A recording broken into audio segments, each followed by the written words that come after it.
बिस्मिल्लाहिर्रहमानिर्रहीम। अस्सलाम वालेकुम स्टूडेंट्स।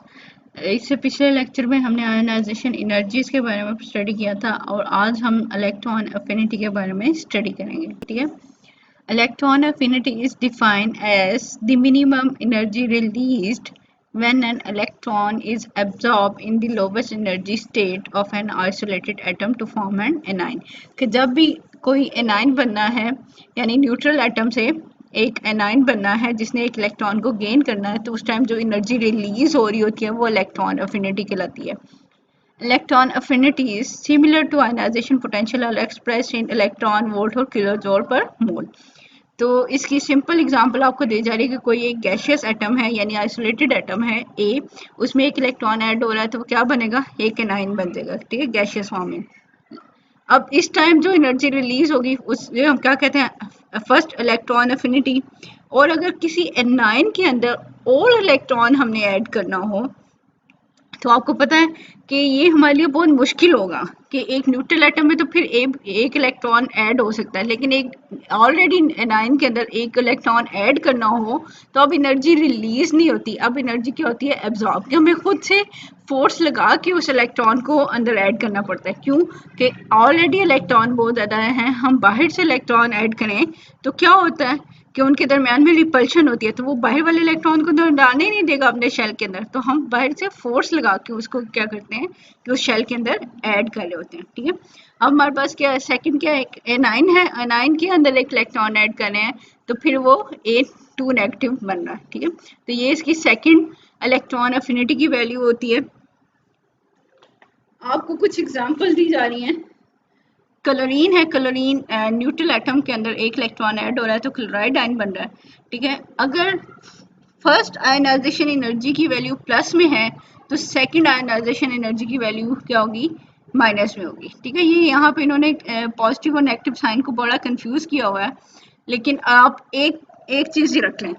ठीक है, कि आप ये कर लें कि फर्स्ट इलेक्ट्रॉन अफिनिटी की वैल्यू क्या है, प्लस है, और जो नेगेटिव आ रही है हमारे पास, जो सेकंड इलेक्ट्रॉन अफिनिटी की वैल्यू होगी वो आपने क्या करनी है, नेगेटिव करनी है। ठीक है, तो इसको आप लोगों ने चेक कर लेना है। जैसे एग्जांपल दी जा रही है कि फर्स्ट हमारे पास जो है ऑक्सीजन, उसमें एक इलेक्ट्रॉन ऐड करें तो ऑक्सीजन -1 बन रहा है, तो यहाँ पे देखें इसने माइनस साइन कर दिया फिर नीचे वाले को प्लस कर दिया। ठीक है, तो आप फर्स्ट इलेक्ट्रॉन अफिनिटी को प्लस कर दें और जो सेकंड वाली है हमारे पास उसको माइनस कर दें।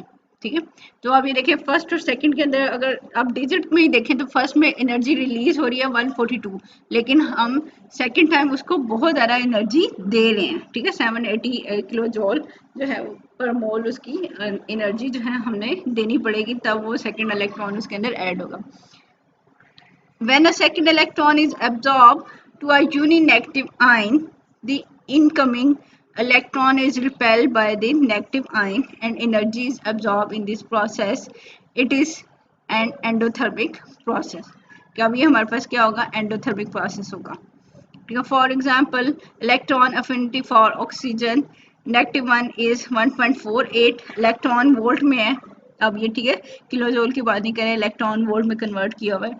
And for oxygen -2 is -7.3 electron volt as shown in figure. ठीक है, अब यहाँ पे देखिए उन्होंने प्लस, फर्स्ट वाली को प्लस किया है, सेकेंड वाली को माइनस में रखा है।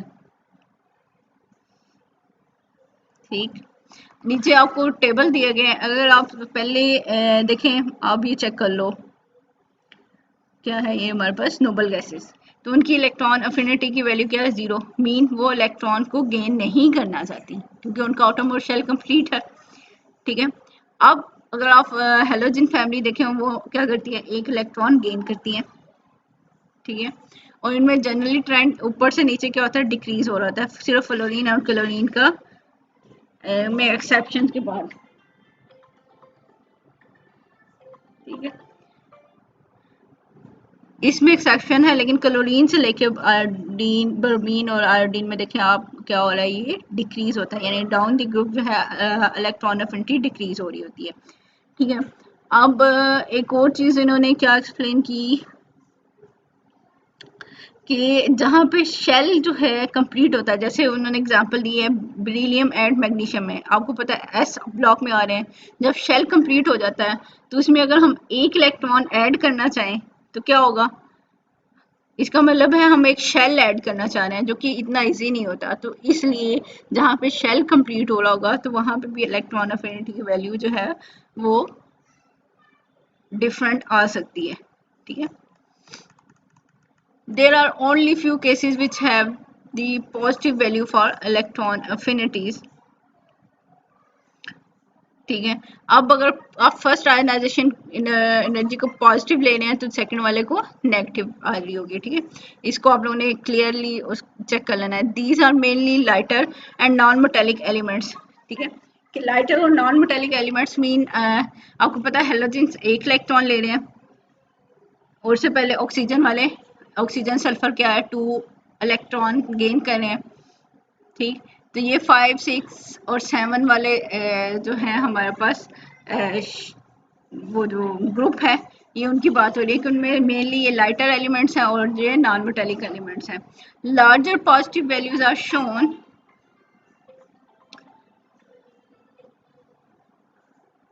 only to those elements which have 1 or 2 vacancies in the valence shell close to the nucleus। Mean के अगर लार्जर इलेक्ट्रॉन अफिनिटी की बात करें तो वो क्यों आती है कि हमारे पास क्या है कि वैकेंसी तो है 1 और 2 इलेक्ट्रॉन की, लेकिन जिस शेल में है वो न्यूक्लियस के बहुत ज़्यादा करीब है, ठीक है। न्यूक्लियस की आपको पता है कि शेल्स के साथ, आउटरमोस्ट शेल्स के साथ जितने भी उसके शेल हैं उनके साथ बड़ी अट्रैक्शन है, ठीक है। तो क्या है कि जब इनर शेल के अंदर इलेक्ट्रॉन को ऐड करना होगा तो वो भी हमारे लिए मुश्किल होता है, तो उसके लिए हमें क्या है ज़्यादा एनर्जी देनी पड़ेगी, इसलिए हमारे पास जो इलेक्ट्रॉन अफिनिटी की वैल्यू है वो भी लार्जर होगी। Electron affinity increases with increase in atomic number with in a period, कि एक पीरियड में क्या है इलेक्ट्रॉन एटॉमिक नंबर इंक्रीज होने के साथ साथ क्या है इलेक्ट्रॉन अफिनिटी की वैल्यू इंक्रीज हो रही है। सिंपली आप देख लें, स्टार्ट में साइज बड़ा है, ठीक है, वो तो है ही मेटल, वो तो इलेक्ट्रॉन गेन करना ही नहीं चाहती, वो इलेक्ट्रॉन लूज करती हैं, ठीक है। तो इनकी वैल्यू क्या होगी, कम होगी। अब दूसरी चीज़ क्या है, जैसे जैसे साइज छोटा हो रहा है तो इलेक्ट्रॉन को ऐड करने के लिए, यानी 5वें, 6ठे और 7वें ग्रुप में नो डाउट उनकी इलेक्ट्रॉन अफिनिटी की वैल्यू ज़्यादा है। अब इस एक रीज़न ये भी है कि छोटा साइज हो गया, उसके अंदर इलेक्ट्रॉन को ऐड करना भी हमारे लिए जो है उसके लिए जो है वो मुश्किल काम होता है हमारे। तो यहाँ पे भी इलेक्ट्रॉन अफिनिटी की वैल्यू जो है वो ग्रेटर होती है। अब दूसरी साइड पे क्या है, टॉप से बॉटम हमारे पास क्या है, ग्रुप में एक ग्रुप के अंदर जैसे जैसे साइज बड़ा हो गया शेल बड़ा हो जाता है, तो जैसे बड़ा शेल होगा तो न्यूक्लियस की और आटोमोस्ट शेल की अट्रैक्शन कम होती है, तो उसमें एक इलेक्ट्रॉन अगर हम ऐड भी कर दें तो उसमें इतना ज़्यादा डिफरेंस नहीं पड़ेगा एज कम्पेयर टू कि हम छोटे एटम के अंदर एक इलेक्ट्रॉन ऐड करेंगे, ठीक है। तो जब छोटा एटम है तो इलेक्ट्रॉन आपस में पहले ही ऑलरेडी करीब करीब हैं, तो उनके दरमियान में रिपल्शन भी ज़्यादा होगी, ठीक है। तो ये लेफ्ट टू राइट क्या हो रही होती है, इंक्रीज हो रही होती है, और टॉप टू बॉटम जो है डिक्रीज हो रही है।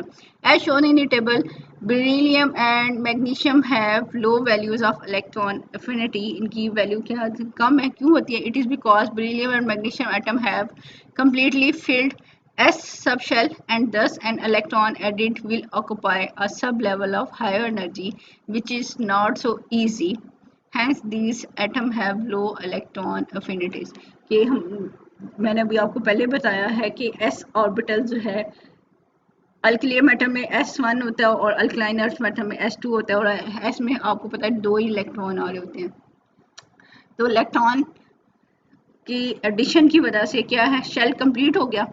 अब आप ये कहो कि कंप्लीट शेल के अंदर हमने इलेक्ट्रॉन को ऐड करना है, ठीक है, तो वो क्या होगा कि नेक्स्ट शेल के अंदर इलेक्ट्रॉन जाएगा तो जो यानी एक शेल इंक्रीज हो जाएगा। इसकी वजह से क्या है कि हमारे पास जो है ये इतना इजी नहीं होता, ठीक है। तो यहाँ इसलिए इनकी इलेक्ट्रॉन अफिनिटी की वैल्यू कम है, मीन ये इलेक्ट्रॉन लेना ही नहीं चाहती जहाँ पे हमारे पास शेल कंप्लीट है। इसी तरह जैसे हमारे पास नोबल गैसेज है उनके शेल कंप्लीट हैं तो वो इलेक्ट्रॉन लेना ही नहीं चाहती, तो इसलिए उनकी वैल्यू भी जो है हमारे पास 0 है, ठीक है। If both the s and p orbital are filled up, the incoming electron will enter into still higher energy level and the electron affinity will be 0 as it is shown in the inert gas cases. ठीक है, कि जब P orbital भी complete है, shell complete है, तो electron क्या जाएगा, अगले में जाएगा। ठीक है, लेकिन जो है वो उस शेल के अंदर इलेक्ट्रॉन नहीं जाता, तो इसलिए उनकी इलेक्ट्रॉन अफिनिटी की वैल्यू या तो कम होती है या फिर जीरो होती है, जैसे इनर्ट गैसेस के केस में। In case of nitrogen and phosphorus the orbital are half filled and extra stable. ठीक है, और जहाँ पे हाफ फिल्ड है वो आपको पता है ज़्यादा स्टेबल भी होते हैं। The electron affinity for them would be less than the expected otherwise। ठीक है, यहाँ पे क्या चेंज आ रहा है कि ऑलरेडी स्टेबल है, तो जितनी हम एक्सपेक्ट कर रहे थे उससे कम है। ठीक, कि क्योंकि इलेक्ट्रॉन उसके अंदर ऐड तो हो जाएगा, ठीक है, लेकिन वो स्टेबल मॉलिक्यूल है हमारे पास। It is also observed that electron affinity decreases from lighter to heavier element in the given group of the predictable। ठीक है, जैसे अभी ऊपर हमने बात की थी, ऊपर से नीचे ग्रुप के अंदर जो है इसकी वैल्यू क्या होती है, डिक्रीज हो रही होती है। This is quite clear in chlorine, bromine and iodine the representative elements of each period, like जो सबसे पहला एलिमेंट है सेकेंड ग्रुप वाले, ठीक है, lithium, beryllium, boron, carbon, nitrogen, oxygen and fluorine have lower electron affinity than the next heavier members। ठीक है, जैसे फ्लोरीन और क्लोरीन में डिफरेंस था। It is because the incoming electron are repelled by the electron already present in the atom। This effect is unusually high for the smaller atoms in the second period। ठीक है, अब वही बात कि जो second period में size क्या है, बहुत छोटा है, तो छोटे एटम के अंदर इलेक्ट्रॉन ऐड करेंगे तो वो जो है ना वो इतना इजीली इलेक्ट्रॉन नहीं आता उसके अंदर। This effect is usually high, okay, second और हायर ऑर्डर इलेक्ट्रॉन अफिनिटीज और all negative in sign because of the repulsion between the electron being added and negatively charged ions already present। अब यहाँ पे क्या कर रहे हैं कि यहाँ पे वो second ionization energy, second electron affinity को नेगेटिव साइन से कर रहा है। ठीक है, आप लोगों ने एक साइन रख लेना है, या पॉजिटिव रख लें या नेगेटिव रख लेना। कहीं जगह पे ये पॉजिटिव में हो रहा हो, किसी जगह पे ये नेगेटिव में आ रहा है। ठीक है, the elements of group 17 या 7a halogen have relatively small size and nucleus has rather stronger attraction for the electron। Addition to electron also produce a stable noble gas configuration। It is difficult to determine the electron affinity as compared to ionization potential। ठीक है, electron affinity can be obtained by using the bond Haber cycle। ये आगे chapter number 3 में हमने study भी करना है। ठीक है, ये तो था हमारे पास इलेक्ट्रॉन अफिनिटी की वैल्यू। जस्ट आपको इसका ट्रेंड पता होना चाहिए और एक दो एग्जाम्पल्स आनी चाहिए। ठीक है, नेक्स्ट हमारे पास चार्ज डेंसिटी ऑफ आयन, यानी पोलराइजेबिलिटी या पोलराइजेशन ऑफ कोई किसी भी आयन की। ठीक है, the ratio of size of an ion to its charge is called charge density.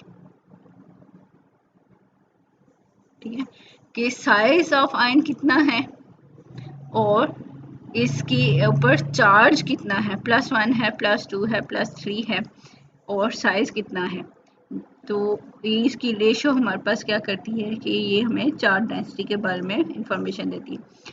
Generally positive ion have higher charge density and smaller size. ठीक है, अब क्यों हमारे पास क्या होता है कि एक अगर हम एग्जांपल लें न्यूट्रल एटम की और पॉजिटिव आयन की।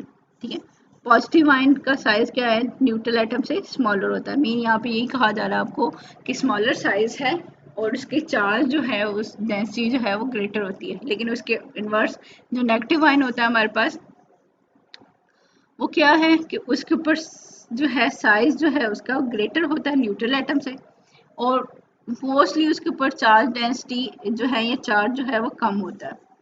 ठीक है, तो वो हमारे पास क्या है कि इसके इनवर्स आ जाता है। ठीक है, generally positive ion have high charge density and smaller size and negative ion have large size but low charge density. ठीक है, एक्सेप्ट यहाँ पे उन्होंने क्या फ्लोराइड का और ऑक्सीजन की एग्जांपल दी है। When two ions A plus और B negative perfect sphere with equal charge, कि हमारे पास दो आयन हैं जो कि हम मोस्टली जब ये रिएक्शंस करवा रहे होते हैं हम ये कंसीडर करते हैं कि दोनों जो है स्फीयर हैं, लेकिन आपको पता है 3 डायमेंशनली उनका स्ट्रक्चर तो चेंज होता है, ठीक है। लेकिन उनके दो आयन है हमारे पास, उनके क्या होता है, चार्जेस ऑपोजिट है, एक का पॉजिटिव और एक का नेगेटिव, ठीक है। उसको जब हम एक दूसरे के करीब लेके आ रहे हैं तो वो पोलराइजेबिलिटी की कैसे उनके अंदर पोल्स बनते हैं, ठीक है, तो उसको हम देखते हैं। When the two ions A positive and B negative are brought close to each other, the positive ion attract the electron of negative ion but repel its nuclear, thus distorting its shape। कि हमारे पास होता क्या है कि जब भी तो ये दो आयंस हमारे पास आपस में एक दूसरे के करीब आते हैं तो एक का पॉजिटिव आयन, ठीक है, जो पॉजिटिव आयन है मीन उसके ऊपर न्यूक्लियस के या प्रोटॉन ज़्यादा है, तो दूसरे के जो है इलेक्ट्रॉन को अपनी तरफ क्या करेगा, अट्रैक्ट करेगा, ठीक है। अट्रैक्ट करेगा तो क्या होगा, उसके अंदर डिस्टॉर्शन सी क्रिएट हो जाएगी, यानी एक पोलैरिटी सी क्रिएट हो जाती है मॉलिक्यूल के अंदर, एक साइड पे पॉजिटिव हो जाता है दूसरी साइड पे नेगेटिव हो जाता है, तो यही हमारे पास पोलराइजेबिलिटी होती है या पोलैरिटी होती है उसके अंदर। The positive ion attracts the electron on the negative ion but repels its nucleus, thus distorting its shape. The negative ion is said to be polarized, ठीक है। नीचे आपको शेप दिखाई जा रही है कि नेगेटिव आयन जो है वो पोलराइज्ड हो गया। नॉर्मल में क्या पॉजिटिव आयन का साइज छोटा होता है, दूसरे का ग्रेटर होता है, ठीक है। वो पॉजिटिव आयन जो है इलेक्ट्रॉन को अपनी तरफ अट्रैक्ट करते हैं, तो वो नेगेटिव आयन के अंदर पोलराइजेबिलिटी क्रिएट कर सकते हैं। If the polarization is quite small the bond is ionic, ठीक है। आयनिक बॉन्ड में आपको पता है कि इलेक्ट्रॉन टोटली ट्रांसफर हो जाता है, ठीक है। If the degree of polarization is large the electron are drawn to a positive ion and up an appreciable covalent character result. अगर पोलराइजेबिलिटी कम है तो आयनिक बॉन्ड होगा, और अगर पोलराइजेबिलिटी की वैल्यू ज़्यादा है तो वो वहाँ पे क्या होगा, कोवलेंट कैरेक्टर होगा। The extent of distortion depend upon both the polarizing power of positive ion and susceptibility of polarization of the other ion, कि जो पॉजिटिव आयन है वो कितना उसको अपनी तरफ खींच सकता है, और जो दूसरा आयन है जो नेगेटिव आयन है वो कितना खींच सकता है, ये इस चीज़ पर डिपेंड कर रहा है, ठीक है, कि दूसरे आयन की पोलराइजेबिलिटी कितनी है।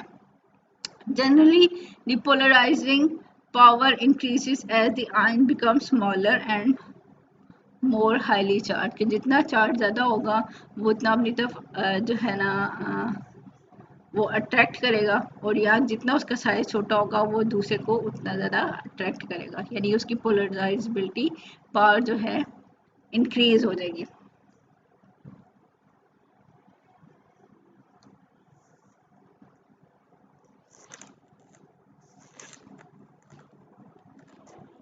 ठीक है। Polarizability of negative ion is greater than that of positive ion since the electron in the former case are weakly held due to weaker effective nuclear charge, के हमारे पास क्या है, नेगेटिव आयन के अंदर इलेक्ट्रॉन वीकली बाउंडेड होते हैं, क्योंकि negative ion ज़्यादा है, इलेक्ट्रॉन ज़्यादा हैं, तो लेकिन जो है पॉजिटिव आयन के अंदर क्या है, प्रोटॉन ज़्यादा होते हैं, तो वो इलेक्ट्रॉन टाइटली बाउंड होते हैं, तो जहाँ वीकली बाउंड है वहाँ से इलेक्ट्रॉन की डिस्टॉर्शन ज़्यादा होती है, ठीक है। Large negative ion with low charge density are more polarizable than the smaller once.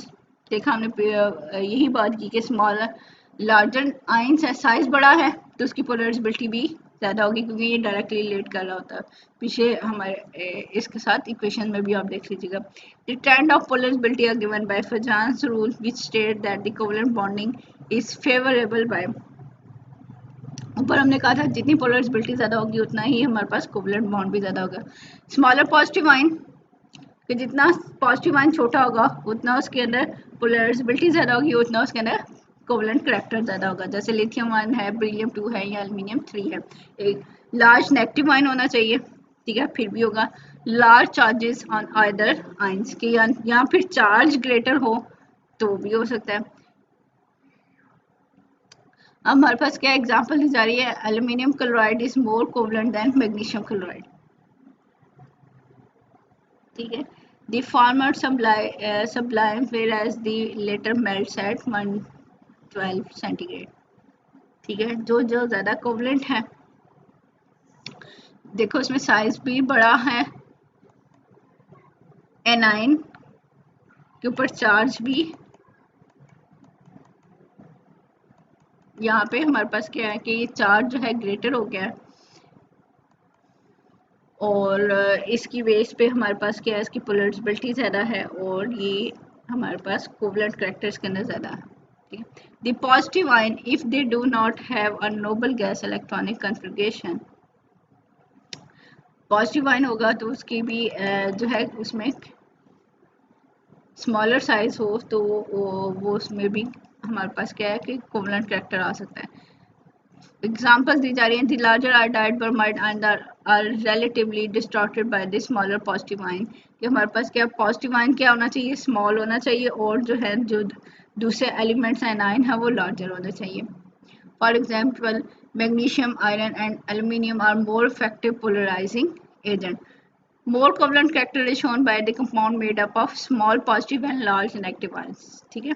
तो उतना ज़्यादा बनेगा, जैसे एग्जांपल दी जा रही है aluminium chloride, iron chloride, tin chloride are compound which show relatively more covalent character. A gradual change from covalent to ionic bond character is shown by the hydrogen halides from hydrogen iodide to hydrogen fluoride, ठीक है। आयनिक character जब size बढ़ा है H और आई का, ठीक है, A9 का साइज बड़ा है, ठीक है, आयोडाइड है तो 5% है, ब्रोमाइड है 10%, और HCl जो है 13%, और HF में के अंदर जो है इसमें आयनिक कैरेक्टर जो है वो इंक्रीज हो गया है, 43% तक हो गया, ठीक है। Ion with the charge greater than +3 do not exist as discrete free particles.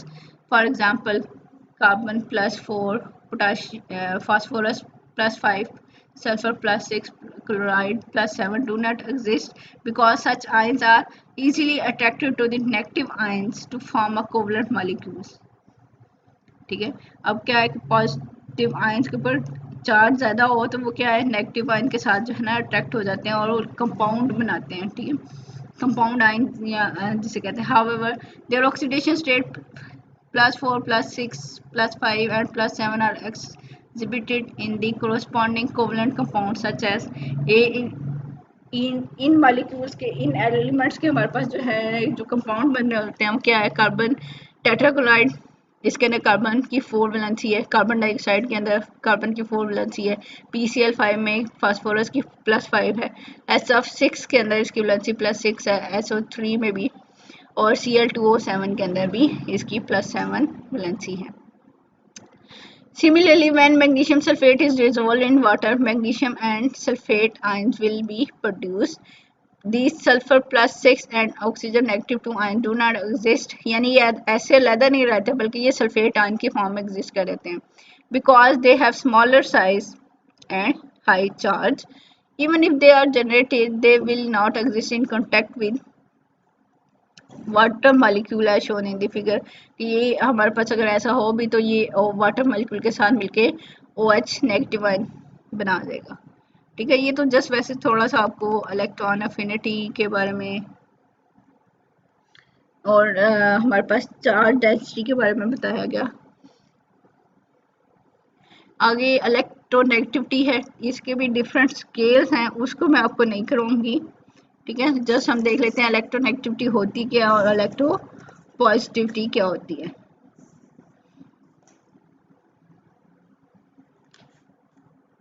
ठीक। तो हमारे पास क्या है, इलेक्ट्रोनेगेटिविटी क्या है, electronegativity is defined as the relative tendency of an atom in a molecule to attract a share pair of electron, कि जो molecule के अंदर इलेक्ट्रॉन जो है शेयर हुआ है उसको एक एलिमेंट अपनी तरफ ज़्यादा खींच ले, तो वो हम कहते हैं वो एलिमेंट मोर इलेक्ट्रोनेगेटिव है जिसने शेयर पेयर ऑफ इलेक्ट्रॉन को अपनी तरफ खींच लिया,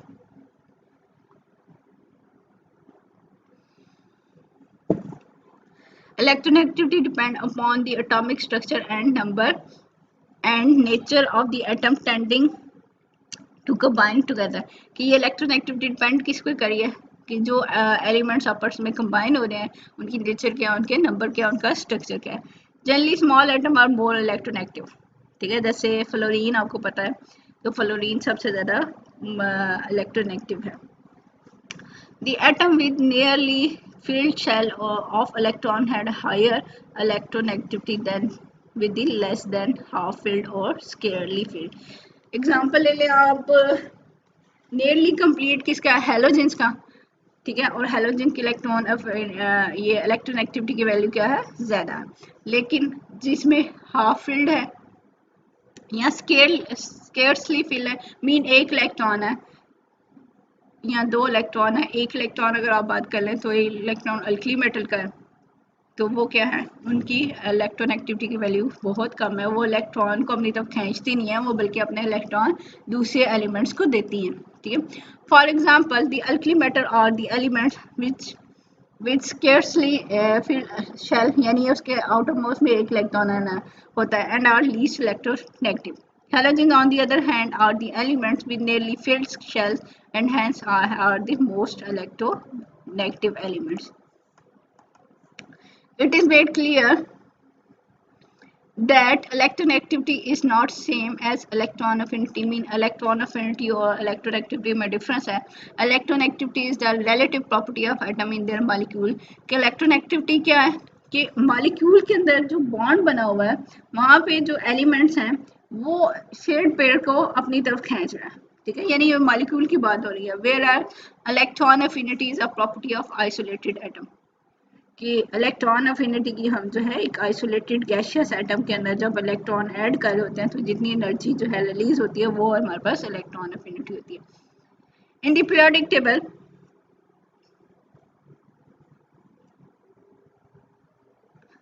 electronegativity decrease when we descended from top to bottom of the periodic table with a few minor exception in the transition state. के टॉप टू बॉटम क्या है, इलेक्ट्रोनेगेटिविटी डिक्रीज होती है.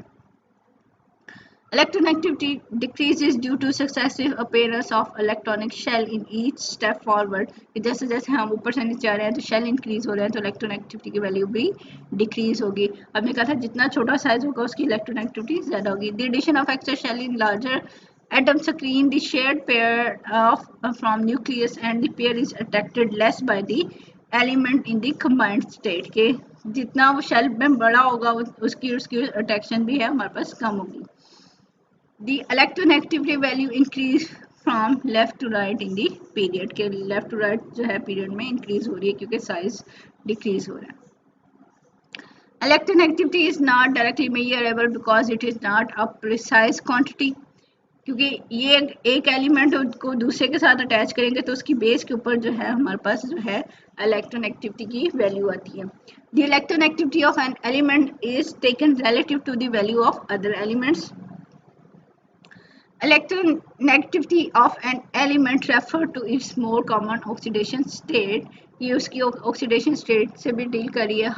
Higher the oxidation state of element more strongly it will attract the electron. कि जितनी उसकी oxidation state ज़्यादा होगी उतना ही वो इलेक्ट्रॉन को अपनी तरफ जो है ज़्यादा अट्रैक्ट करेगा. ठीक है, अगर जैसे किसी एलिमेंट की +3 है, ठीक, तो उसके अंदर से 3 इलेक्ट्रॉन निकले हुए हैं तो वो क्या चाहता है कि वो इलेक्ट्रॉन को गेन कर ले. ठीक है, ये इसकी स्केल है. मैं अभी आप लोग को ये स्केल नहीं करवा ली.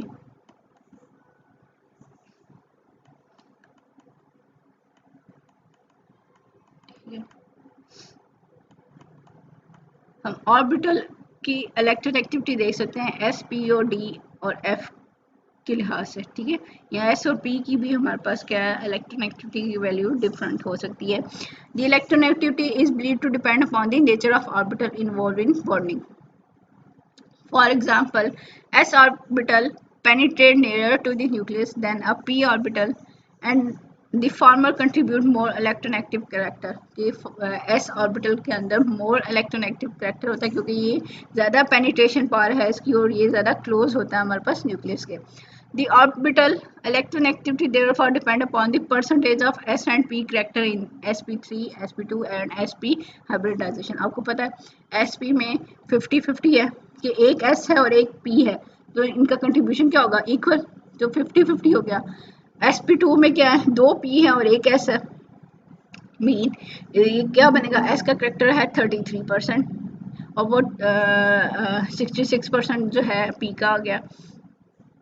इसी तरह sp3 में क्या है, s का एक है और 3 जो है हमारे पास p ऑर्बिटल है, मीन 25% जो है हमारे पास s का कंट्रीब्यूशन है और बाकी 75% p का है. तो इसका मतलब है सबसे ज़्यादा कंट्रीब्यूशन किसके अंदर है, sp में.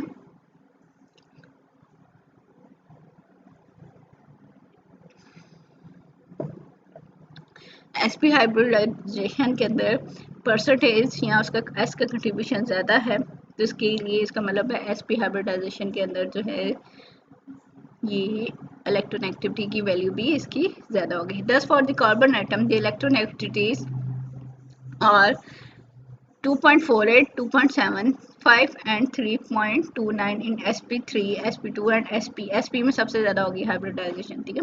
The commonly use value of 2.45 for carbon is based on sp3 tetrahedral hybridization. ठीक है, कि जो हम कार्बन का कॉमनली यूज़ कर रहे हैं कि कार्बन की जो है वो इलेक्ट्रोनेगेटिविटी इतनी है, वो एक्चुअली उसकी sp3 हाइब्रिडाइजेशन की वैल्यू होती है. ग्रुप इलेक्ट्रोनेगेटिविटी देख लेते हैं. The electronegativity of an atom adjusted for the presence of substituent is known age group electronegativity. Mean के हमारे पास जो है एक एलिमेंट है उसके साथ कौन सा ग्रुप लगा हुआ है, कौन सा एलिमेंट लगा हुआ है, उसकी बेस के ऊपर कैसी उसकी इलेक्ट्रोनेगेटिविटी आती है. ठीक है. The group electronegativity of CH3 or CF3 will be the electronegativity of carbon adjusted in the presence of 3 hydrogen or 3 हमारे पास क्या fluorine atoms. Several methods making use of kinetic data, atomic electronegativities and other physical measurements have been developed to calculate the group electronegativities. Electronegativities of some common groups are given in the table. कि अगर आप देखें CH3 है तो उसकी 2.3 है, CF3 है तो आपको पता फ्लोरीन की ज़्यादा होती है, तो फ्लोरीन अगर किसी के साथ अटैच है तो उसकी भी ऑटोमेटिकली जो इलेक्ट्रोनेगेटिविटी की वैल्यू है वो ज़्यादा हो जाएगी. तो ये क्या बन जाती है 3.35. इसी तरह कुछ और ग्रुप्स की दी हुई है उसको भी आप देख सकते हैं. अब हम देख लेते हैं इलेक्ट्रोपॉजिटिविटी.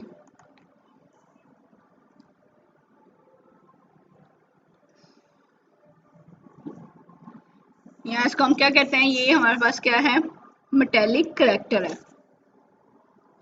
कि जितना हमारे पास एक मेटल इलेक्ट्रॉन लूज करना चाहती है उतनी उसको हम कहते हैं कि उतनी इलेक्ट्रो पॉजिटिव है. ऊपर से नीचे अगर हम अल्कली मेटल देख लें तो ऊपर से नीचे इलेक्ट्रो पॉजिटिविटी इंक्रीज होती है, मीन मेटेलिक करेक्टर इंक्रीज हो रहा होता है. तो नीचे वाली जो मेटल है वो ज़्यादा इलेक्ट्रॉन लूज करना चाहती है, ज़्यादा टेंडेंसी है इलेक्ट्रॉन को लूज करने की आउटरमोस्ट जो शेल में एक इलेक्ट्रॉन होता है एज कम्पेयर टू लिथियम के.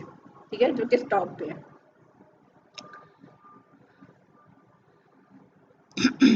Electropositivity is the converse of electronegativity, mean ये इसका opposite है.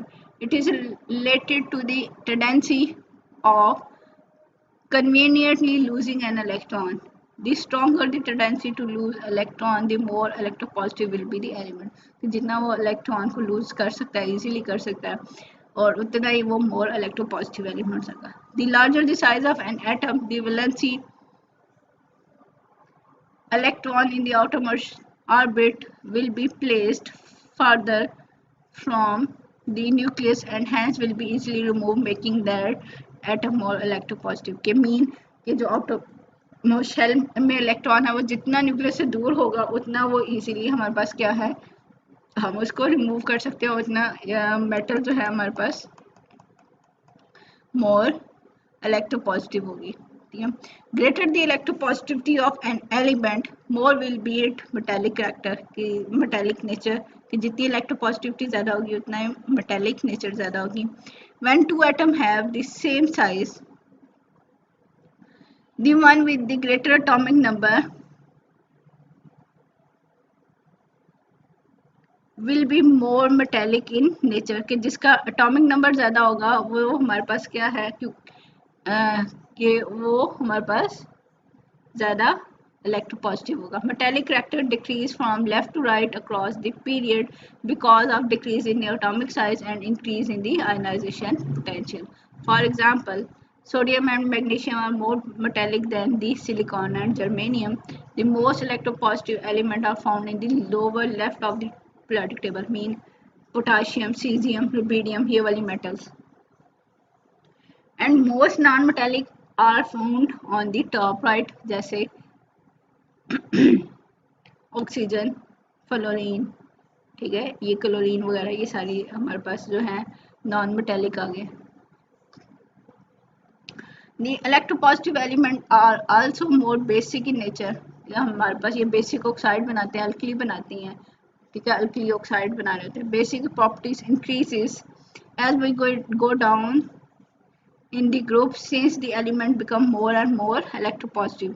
This does not hold good in the case of transition metal, के आपको पता है ट्रांजिशन मेटल में थोड़ी बहुत चेंजेस होती हैं। क्रोमियम, मैग्नीज, आयरन, कोबाल्ट, निकल, but the basicity decreases as we go down the group. ठीक है, यहाँ पे उल्टा केस हो रहा है। Electropositive elements have following properties. They react with the water to form basic oxide and hydroxides. Strong simple आप अल्कली मेटल को अपने ब्रेन में रख लें, ठीक है। सोडियम ऑक्साइड्स, सोडियम सब ऑक्साइड्स बन रहे होते हैं, सुपर ऑक्साइड बने या सोडियम हाइड्रोक्साइड बने, बेस बना रही है, ठीक है। Strongly electropositive metal have greater tendency to attract opposite charges, thus they are not readily hydrated, कि ये इजीली हाइड्रेटेड नहीं होते बल्कि आप अपने नेगेटिव आयंस को अपने साथ के क्रिएट कर लेते हैं। They have little tendency to hydrolyse और फॉर्म ऑक्सीसाल्ट, ठीक है, ये ऑक्सीसाल्ट जो बनाती हैं हम। They have little tendency to form complexes, ये मेटल कम्प्लेक्सेस नहीं बनाती, लेकिन आपको पता है जो ट्रांजिशन मेटल है वो कम्प्लेक्सेस बनाती हैं। स्टूडेंट, ये तो था आज का लेक्चर, इसके बाद सिर्फ रिडॉक्स पोटेंशियल रह गया, वो हम नेक्स्ट लेक्चर के अंदर करेंगे।